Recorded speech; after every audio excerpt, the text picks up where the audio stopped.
If you could look in my office, I still have lots of memories on the space shuttle missions here with me, and I mean that is an absolute privilege to have been part of the Cersei EXA missions in '94, and then the shuttle radar topography mission in February 2000. Absolute privilege. Hi, I'm Stephanie Tomapos, and you're listening to Down to Earth, the show where we talk to incredible geoscientists about their science, their careers, and their passions. Today, we've got our eyes on the stars.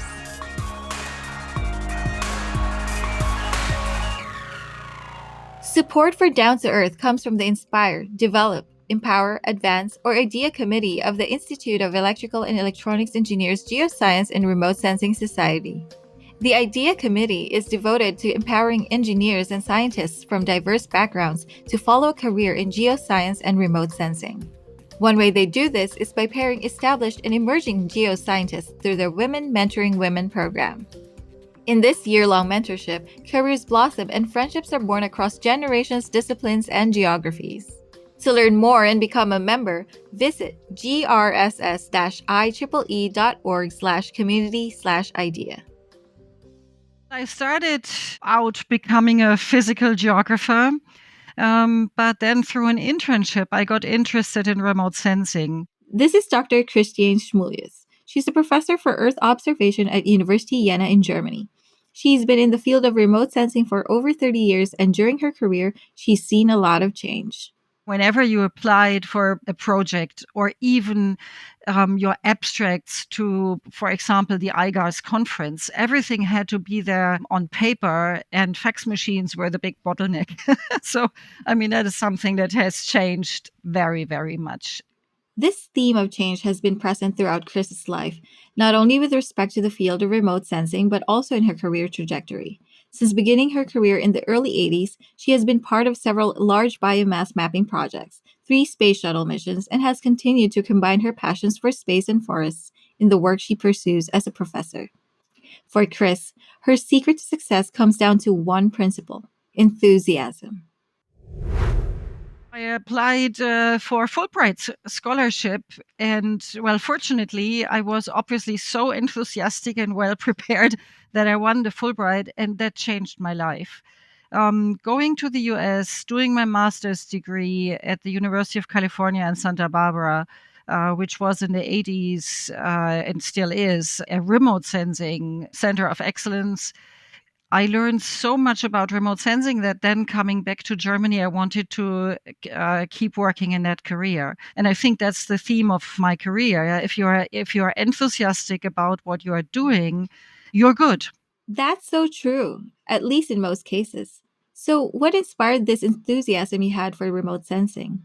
One thing that I love is forests. Yeah, so I love to work in forests. And what brought me into remote sensing were these amazing pictures that Landsat took of the surface of our planet. That amazed me to see the heterogeneity of the surface.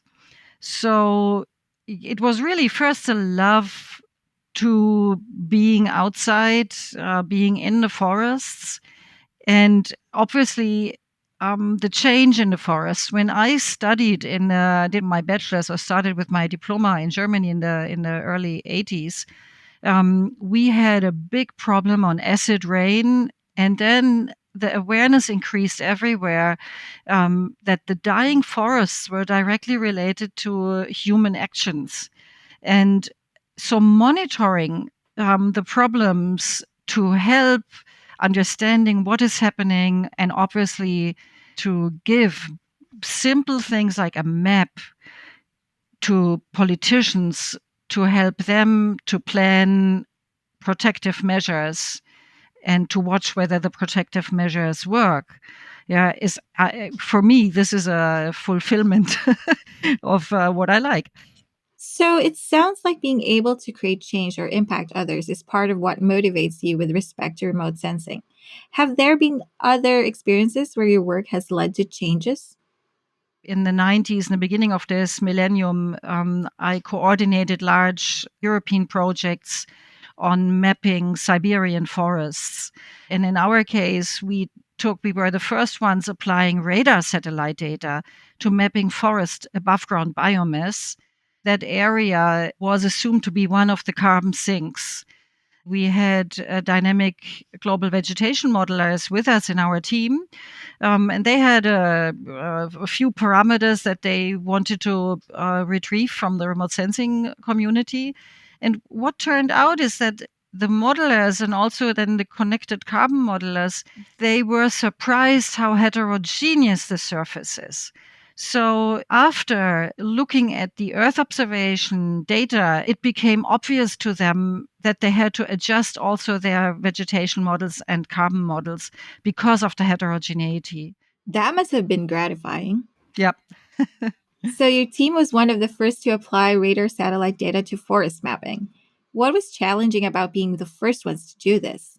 The challenging part was to convince a community that was used to working with optical satellite data that radar satellites can contribute with complementary information.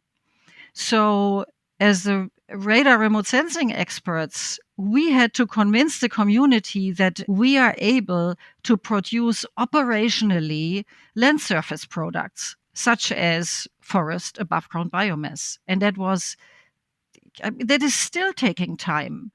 Well, now that we have satellites, radar satellites in space that operationally deliver data, this awareness is more and more increasing. Mhm. Yeah, we are in wonderful times because, again, radar remote sensing delivers complementary information to what optical satellites can do. And when did you feel like you finally convinced people that radar was an option for land surface products?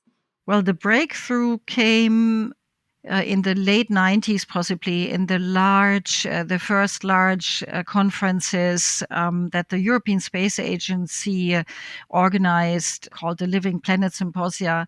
We were a team, I think about 14 institutions, radar experts, and dynamic global vegetation modelers. And we had 3 very, very intensive years on defining how to design a classification procedure that produces an operational product. At that time, it was a lot thinking about what was about 120 frames of radar satellite images.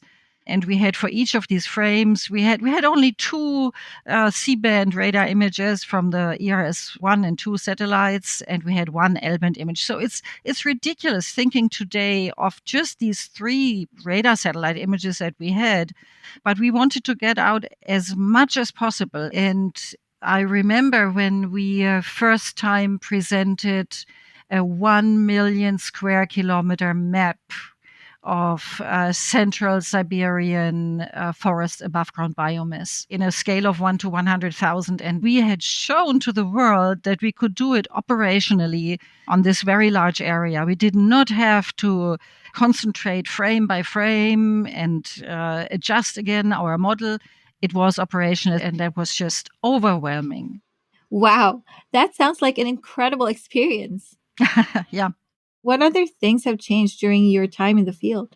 I mean, first of all, we have better temporal resolution, much better than 5, 6 years ago. And we have also much better spatial resolution. The accuracies of what we map have improved.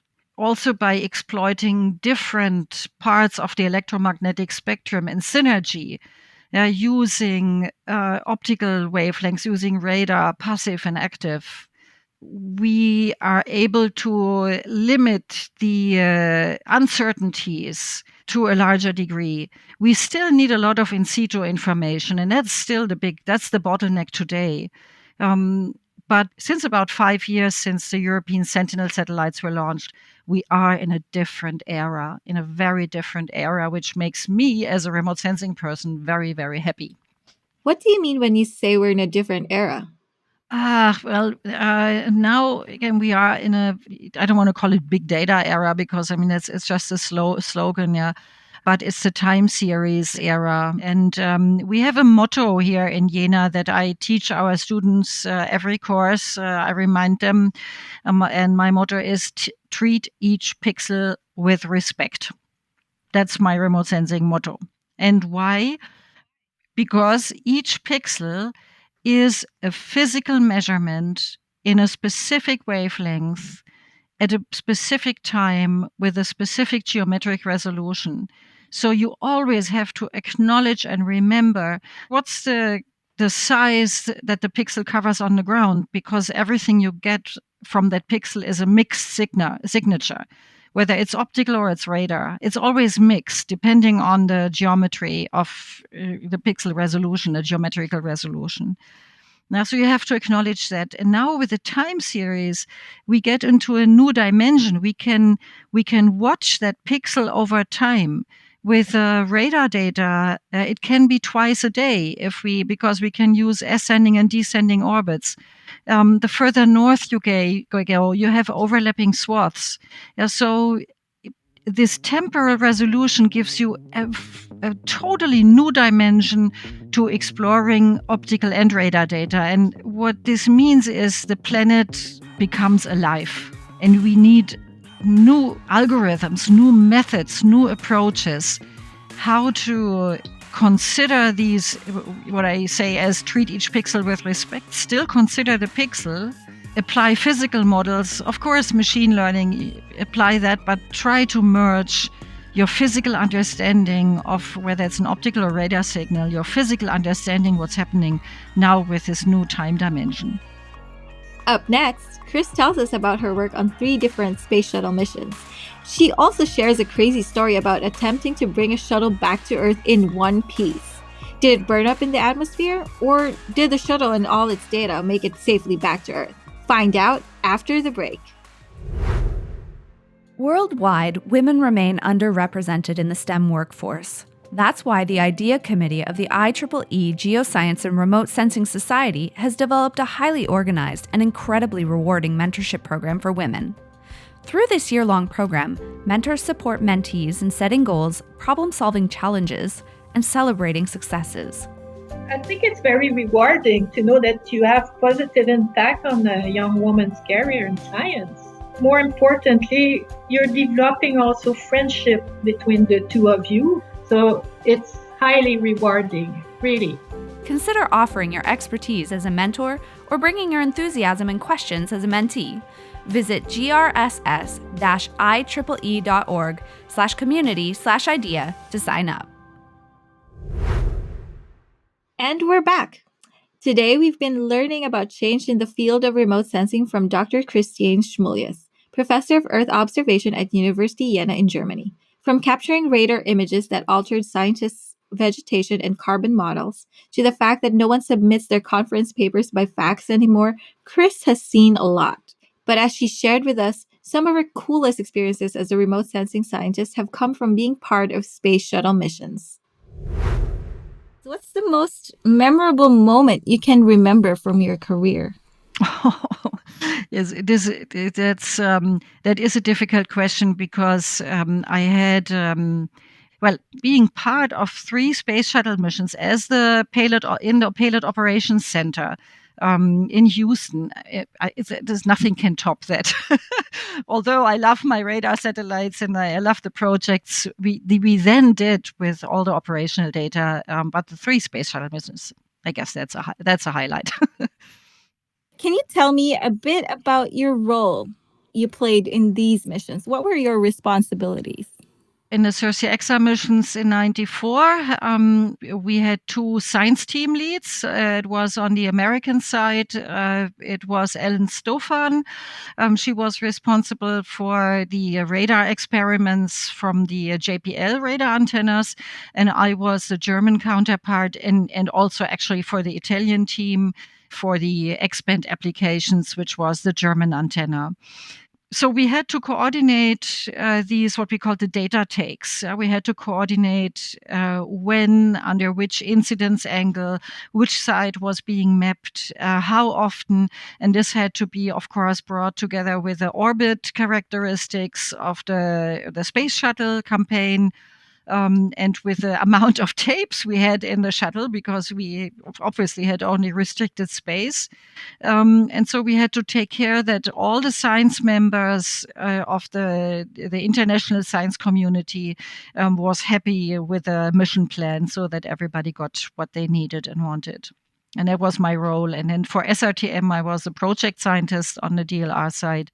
And again, that was more an operational mission, but we still had to make sure that the X-band antennas worked nicely in synergy with the JPL C-band and L-band for Cersei-Exxon, and only C-band antennas for SRTM. And what was it like working on these space shuttle missions? Oh, a lot of excitement. A lot of excitement. The team was marvelous. Being part of this American, Italian, German team, the team spirit, working jointly on having these marvelous radar sensors up in space, but only for 11, 12 days mission time, because of the shuttle. Well, obviously, it has to come back to the Earth's surface. So we had a large team, an international, global team everywhere on each continent. We had super sites where scientists were preparing in situ measurements on the ground while the space shuttle was flying around the Earth. It was a huge organizational effort, but there is also a very special flavor to these missions, because on the NASA JPL side, it was Diane Evans who was leading the science team. And well, she had an eye on employing women as part of the NASA science team. And an experience I had there was just, it is so much fun to work with women. That was a very special team design, let's say, that was also new for my DLR colleagues. Was that the first times you had fellow women on your team? Yes.